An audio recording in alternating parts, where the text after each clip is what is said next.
For one Albuquerque man, it was a business trip that turned into a nightmare after Hurricane Sandy tore through the East Coast after getting stuck in New York. News 13's Lizzie Mitri shows us how one local resident weathered that storm.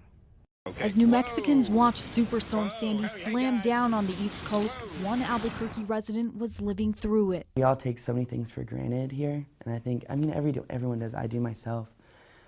But you have to remember, all those things you take for granted, they can be taken from you in a split second. Paul Aitken says last week was a stark reminder of that. He captured those split seconds in dozens of pictures. He was in New York on a business trip.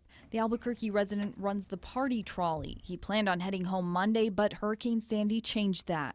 The storm started hitting on Monday, and it really wasn't too bad at first. There's just a lot of rain. That quickly changed. He stayed at Park Central Hotel in Manhattan, where he says he felt the building sway as winds picked up. But he would soon learn of an even bigger threat. We went down the elevator, went out, and wanted to take a look at everything.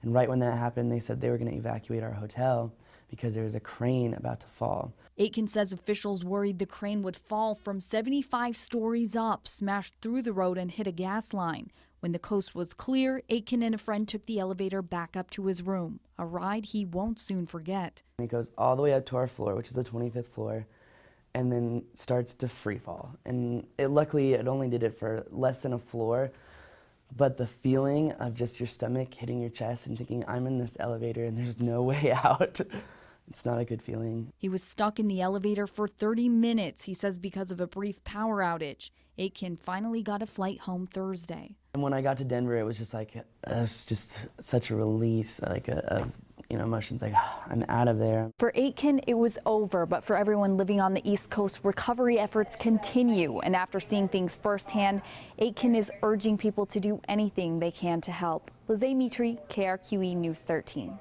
He says it was also a challenge to get to the airport without public transportation. It cost him about $100 for a taxi. He says some of his friends from Albuquerque, also stuck in New York, weren't able to get a flight back until today.